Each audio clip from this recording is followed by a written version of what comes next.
on the program now. Hottest song in the streets, hottest song in the clubs. It's going to be an anthem for Christmas because what do you need more than baking soda and hot cocoa for the holidays?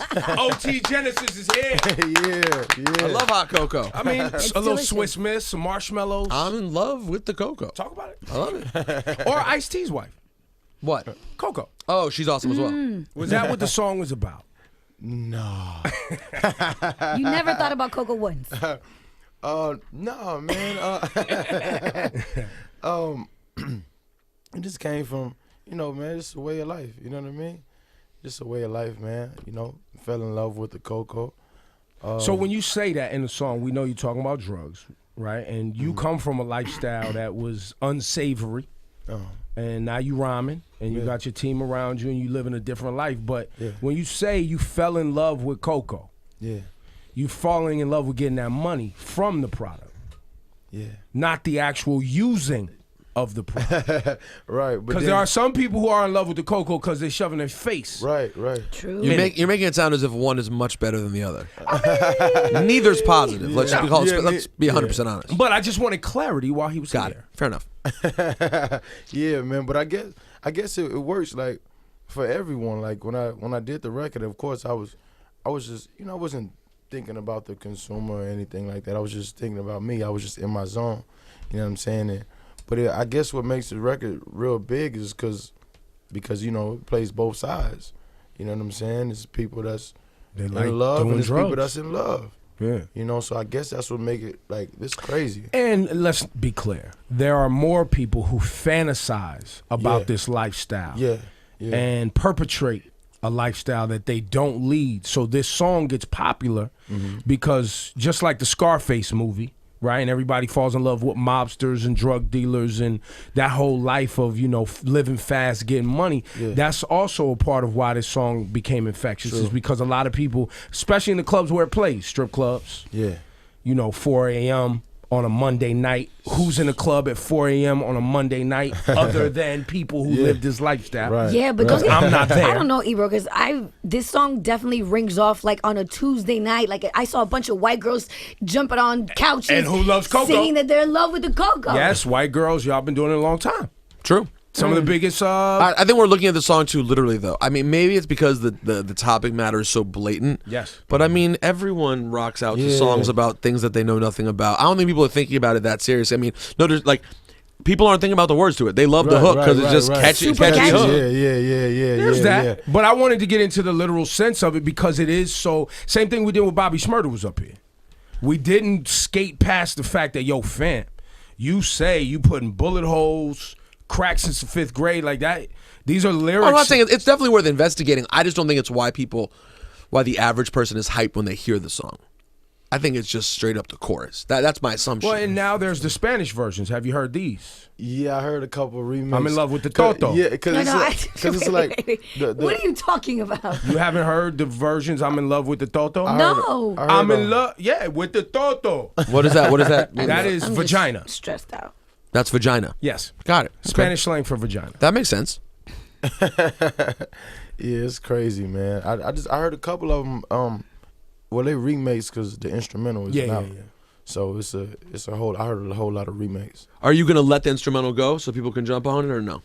Not right now. I mean, the record only been out for really 4 weeks. Yeah, I agree. Right. I think it's good to hold on to it for a little while before, especially if you're a new artist who's trying to establish yourself. Sometimes I don't know why people let it go so fast. Yeah. You should, if you want to hear that song, they should play your version of that song. Right. Are you annoyed by some of these new remixes?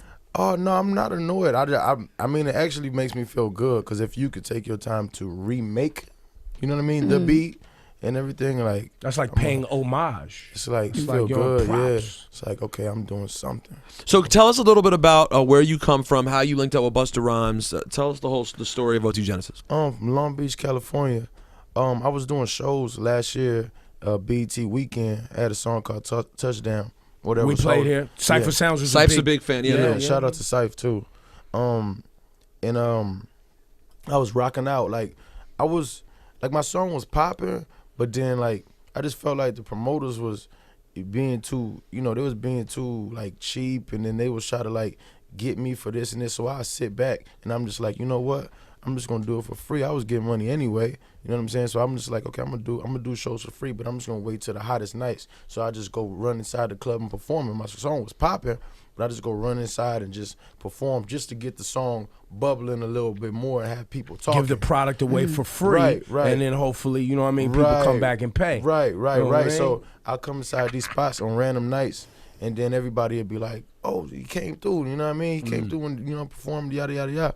So one night I run in there, I run inside Playhouse in Hollywood, and I walk past Bus. I had to get to the DJ, so I had to walk past him. And I performed my song like 4 or 5 times. It was going crazy. And so he pulled me to the side. He was like, yo, who you signed to? Da, da, da. I'm like, nobody. So he like, oh, okay, da, da, da. He's like, come to the, pull up to the studio, whatever. So a couple of days later, I go to the studio and, you know, we chopped it up, you know what I mean, as men first, you know what I'm saying, and then businessmen, and then we just put everything together, and, you know, I'm here now. So wait, you speak Spanish? No, Because my the song sounds like you putting on a Spanish accent, and I'm listening to you talk right now, and I'm like, wait a minute, he doesn't. Yeah, it's a. Well, what's your background? But son, I'm from Belize. You know what I mean? Don Griggs. So you Belize. do speak Spanish? You know what I'm saying? But my parents do speak Spanish. Got I'm it. just so Americanized. So, it just came from a feeling, man. It was a feeling that I had.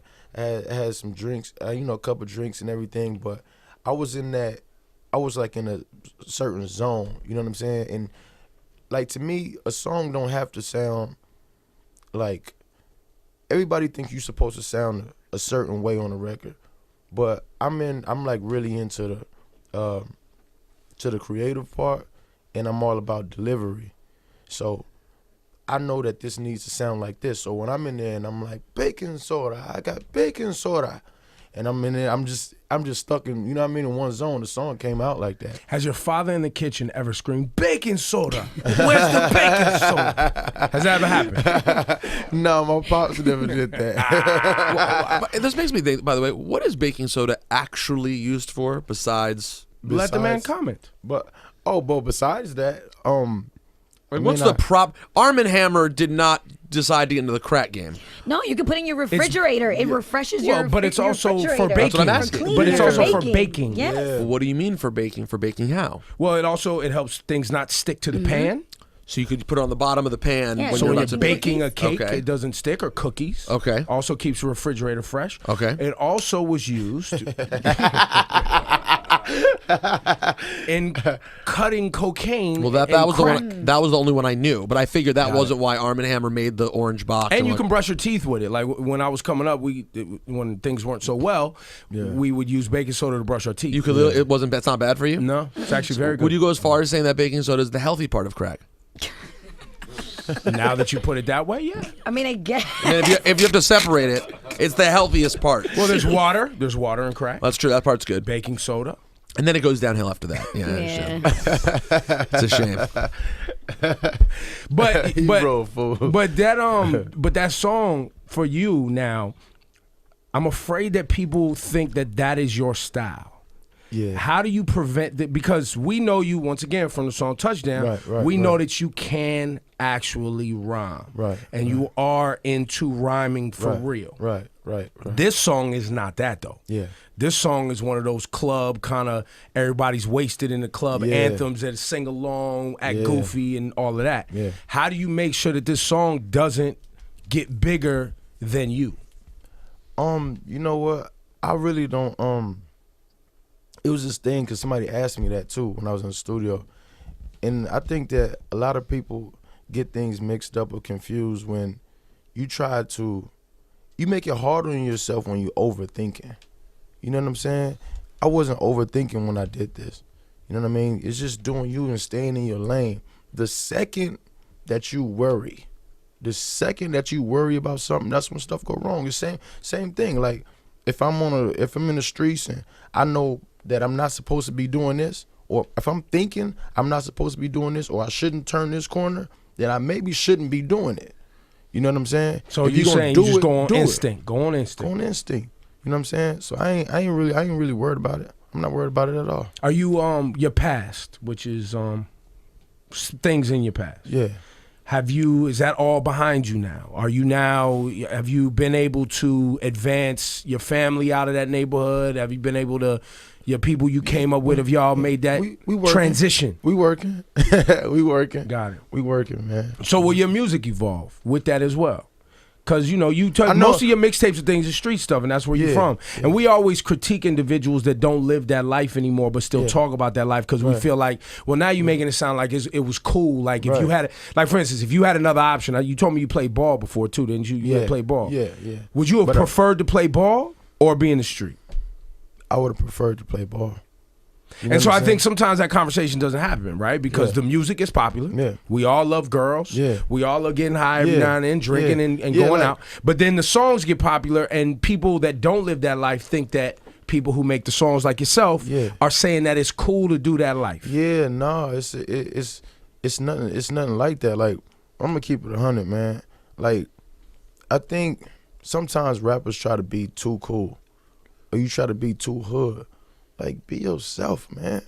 Like, be yourself, and that's all I'm doing. It's just like, that's why I feel so blessed, because I'm like, damn, look how everything's like, you know what I mean, falling into my hands. Like, I stay prayed up.